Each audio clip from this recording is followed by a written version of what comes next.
What's up, everybody? Man, it's your boy, Mr. Duga, coming at y'all with another video, man. And today, man, I'm going to take a look back at last season and preview and predict this season's Big Ten Conference, yo. First, I'm going to start off with last year, man. I'm going to take a look at each division from last season. First, in the Big Ten West, you had Northwestern surprisingly winning the Big Ten West, man. Pat Fitzgerald, he's done a good job at that program, man. To say they don't really get a whole bunch of great talent over there, he's done an amazing job over there with that program, man, with the talent that he's gotten. Clayton Thurston, I think that's how you say his name. He got drafted by my Eagles. He did a solid job as a quarterback for those guys last year. They won they made it to the Big Ten championship game by winning the West. They had a 9-5 overall record and an 8-1 record in the Big Ten. That was pretty doggone impressive, man. You had the Purdue Boilermakers coming in at second. Emotional season for them last year, man, especially with the loss of their super fan, Tyler Trent, who had died of cancer at the age of 20 years old. I remember it was so inspiring, man, to see, that game, that Saturday night game when they beat Ohio State, when Ohio State was just clearly way more superior, way more talented than them. But not only did they beat them by like some lucky field goal, missed whatever, they ran them out of that that football stadium, man. They blew Ohio State out, man. In one of the most beautiful moments and stories in all of college football last season, man. For the Purdue Boilermakers, they had a 5-4 record in the Big Ten, finished with just a 6-7 record.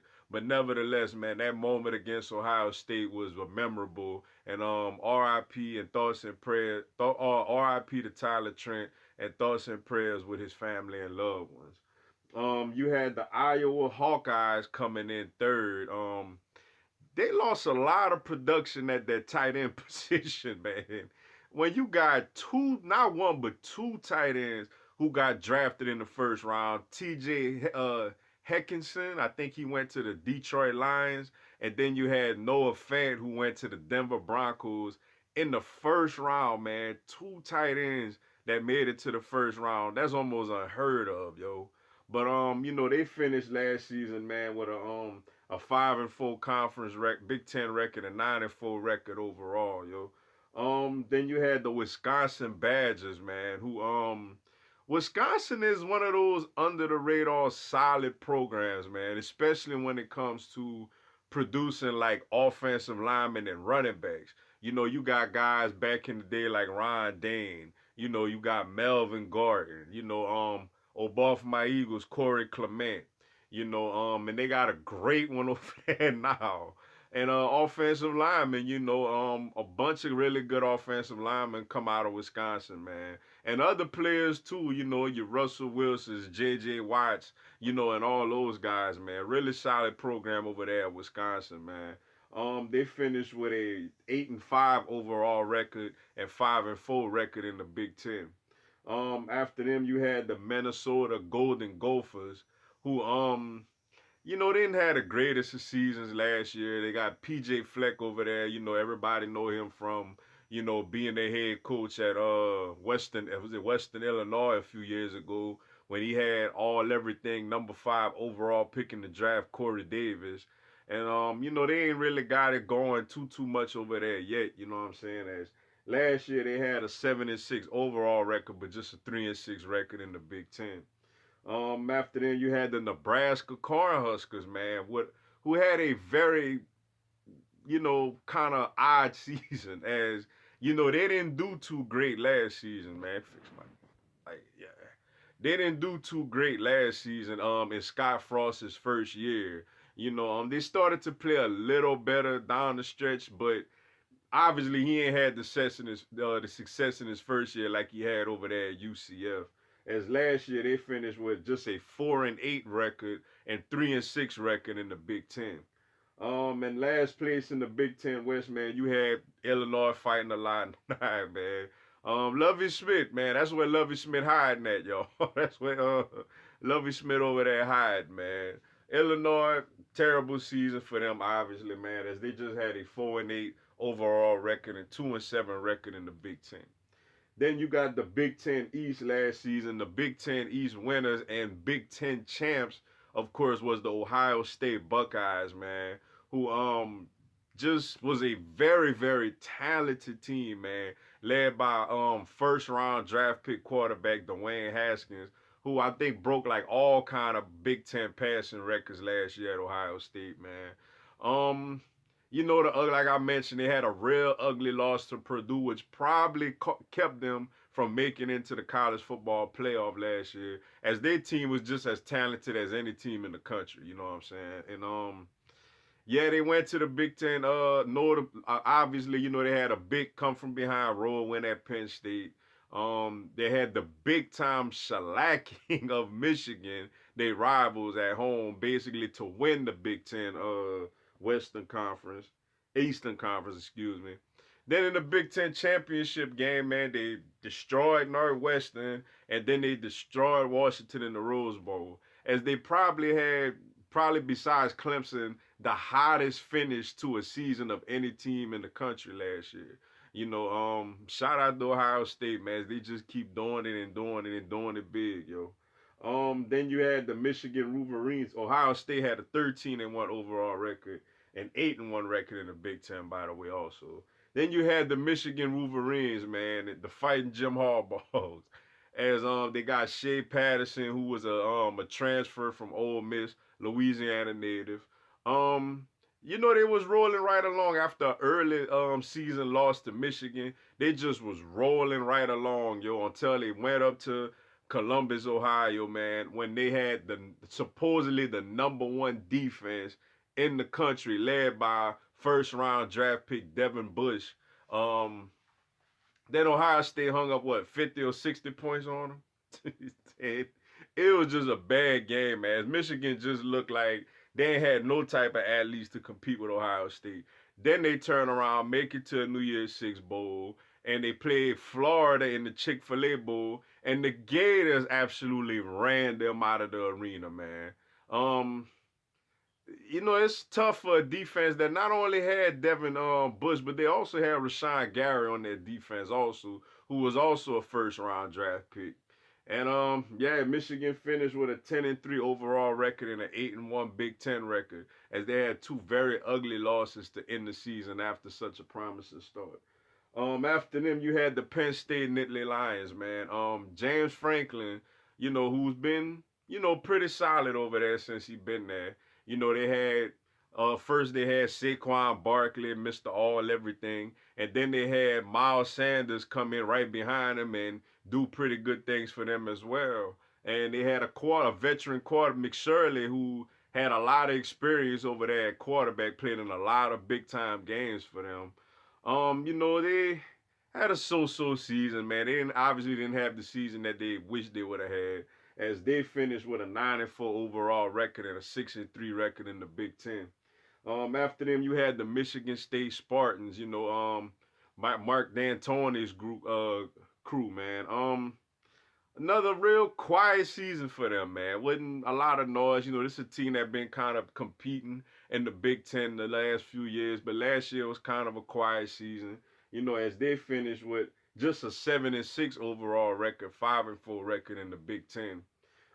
Behind them, you had the Maryland Terrapins, man, who played some competitive games, man. Played a competitive game with Texas, competitive game with Ohio State. Something to look forward to for them going forward. As they finished with a 5-7 overall record, 3-6 record in conference play. They got to learn how to close out some of these tight ball games. Then you had the Indiana Hoosiers, man. Wasn't really much popping with them, honestly, as they finished with just a 5-7 overall record and a 2-7 conference record. Then you had the Rutgers Scarlet Knights. Obviously, it's a long way away from the Greg Schiano, Ray Rice days, as they finished with just a 1-11 overall record and 0-9 in the Big Ten, man. Before I get into this season, man, each team and then my predictions, why are y'all I understand it's tradition and all this, but it's crazy calling this team the Big Ten Conference and they got 14 teams. I'm just saying. you know, um, Looking into this season, man, the teams, each team this season, man, the players to watch for each team. For the Wisconsin Badgers, man, you got, of course, Mr. All Everything, Mr. Heisman candidate, Jonathan Taylor, who led the nation in rushing last year with over 2,194 yards, man. That's a player y'all should check out, watch out for the Wisconsin Badgers, as that rich tradition of good running backs just keep on flowing for Wisconsin, yo. The Purdue Boilermakers, man, they got wide receiver Rondé Moore, man, who had 114 catches for 1,258 yards and 12 touchdowns, man. Big time performance for him. That's a player to watch for Purdue. For Ohio State, man, obviously, they got the transfer quarterback in Justin Fields, who transferred from Georgia, and they also got first year head coach Ryan Day, who takes over for Urban Meyer, who decided to retire again, and we'll see how long that lasts. But yeah, he's coming in to be the quarterback. This guy was the number one recruit out of high school when he came out, even higher than Trevor Sunshine Lawrence. And obviously Georgia. Shout out to Drake Fromm at Georgia, man. He fought off Jacob Eason and he fought off Justin Fields to hold on that job. So let's see how Justin Fields do as he gets to Ohio State. And they also got defensive lineman Chase Young, who had 10 sacks for them last year, coming back. So we'll see how Ohio State do. They also got running back J.K. Dobbins, man, very talented running back who's been running the ball for them for a little minute now. So that's some players to watch for the Buckeyes. For the Iowa Hawkeyes, man, you got defensive end AJ Epinsa. I think that's how you say his name. He had 10.5 sacks last year, coming back this season. For the Northwestern Wildcats, man, you got linebacker Patty Fisher, who had 227 tackles in his first two seasons with the Wildcats, man. An absolute tackling machine, man. He's a player to watch for them. Then you look at the Michigan Wolverines. Obviously, you got Shea Patterson coming back for another year under Jim Harbaugh's system. And then you also got linebacker Khalid Hudson, who is a very, very versatile linebacker, man. He's a guy everybody should keep an eye out on for the Wolverines. When you look at the Michigan State Spartans, man, they got defensive lineman Kenny Wilkins. Now, he was injured last year to a broken leg, but before his injury, previously before that, he was doing big things for them. So let's see if he could return to form, get back to 100%, and dominate the way he normally does. For the Minnesota Golden Gophers, man, you got wide receiver Tyler Johnson, who broke a Minnesota tied a school record with 6 100-yard receiving games, including 4 consecutive. So he's a big play receiver for that Maryland offense. That's a player to check out for them. For the Penn State Nittany Lions, man, you got defensive lineman Yatir Gross Matos. He had 20 tackles for a loss last season. That's a big time player to watch out for. Then when you look at the Maryland Terrapins, man, you got running back Anthony McFarland. That's a player to keep an eye on to watch. And that receiver, Tyler Johnson, he's from Minnesota. My fault. I think I said Maryland. But yeah, Maryland got running back Anthony McFarland, who's an all-conference player to watch out for. So we'll keep an eye on him. Then with the Nebraska Cornhuskers, man, obviously you got quarterback Adrian Martinez, who brought a lot of excitement to that offense, especially later on in the year after they got off to such a ugly start. So he's a big time player to keep an eye on for Nebraska. For the Illinois Fighting Illini, man, not much players over there, honestly. Running back Reggie Corbin is a decent player, so I guess he's the player you can watch out for them. Same thing for the Indiana Hoosiers, man. Running back Stevie Scott is a decent player, so he's their player to watch. And Rutgers, man, it's a very bad football team, man, with not much talent, man. I was checking out their players, and ain't none of them really jump off to me. But it's crazy to see they actually got a good punter though. They got a good punter who could probably make it to the NFL, man, in Adam Karsak, man. So yeah, check out for him, man. Um, Now it's time for my Big Ten predictions, man. For the Big Ten West, man. I know Northwestern won it last year, but you know they lost their quarterback Clayton Thurston. Um, you look at Wisconsin, man, with their running, with their all everything running back, man, who led the nation in rushing last year. Plus some players gone from other schools. You know, Iowa lost some people.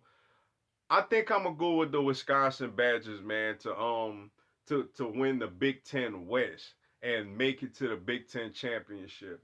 I like the Iowa Hawkeyes to finish second in the Big Ten West, the Purdue Boilermakers to finish third in the Big Ten West, the Minnesota Golden Gophers to finish fourth in the Big Ten West, the Northwestern Wildcats to finish fifth in the Big Ten West, the Nebraska Cornhuskers to finish sixth. I know a lot of people are up on Scott Frost and thinking this is the year they could probably do something. Maybe they could. I just feel like he needs a little more. Adrian Martinez is a really good quarterback, but I feel like he may need a little more recruiting classes until you really get this thing turned around. So I got them finishing six, man. And of course I got the Illinois fighting the Illini, fighting Lovey Smiths finishing last, man. Really ain't much to desire for that program right now. And in the Big Ten East, man, this one was kind of tough, man. Obviously, it's between two schools, Michigan and Ohio State, and I know they're playing at Ann Arbor this year. Um, you know, Urban Meyer is gone. They got a new quarterback, but it's just something about Harbaugh, man. It's just something about him, man. I really liked him when he was at Stanford. I really liked him when he was with the 49ers. For some reason, I'm not as big of a fan with him with the Michigan Wolverines, man. I feel like he does a lot of this for a coach who hasn't really won anything for Michigan yet. And it's just the fact that he took that shot at Urban Meyer while the man is retired, don't even have nothing to do with anything right now. I just feel like his mind is elsewhere, man. And despite losing their first round quarterback, they got a big time running back coming back. They got another big time talented quarterback coming in. Ryan Day, I know he's just his first year coaching, but he been at that program. You know what I'm saying? Kind of like you know, oh boy, what's his name for Oklahoma? Lincoln Riley, who been at Oklahoma. I'm gonna go with Ohio State, man, to win the Big Ten East again, man. I just feel like they're just more talented than Michigan, yo. I got Michigan, the Wolverines finishing second. I got the Michigan State Spartans finishing third. I got the Maryland Terrapins finishing fourth. The Penn State Nittany Lions finishing fifth. The Indiana Hoosiers finishing sixth, and obviously the Rutgers Scarlet Knights finishing last. Which means I got the Ohio State Buckeyes versus the Wisconsin Badgers in the Big Ten championship game. Wisconsin, I love that running back. He's big time, led the nation in rushing behind a big physical offensive line. But I'm gonna go to Ohio State to win the Big Ten again, man. Just too much. I feel like Justin Fields gonna show what he's capable of doing. They got a good running game, talent everywhere, and you know I think Ryan Day got enough experience within the program to keep it going.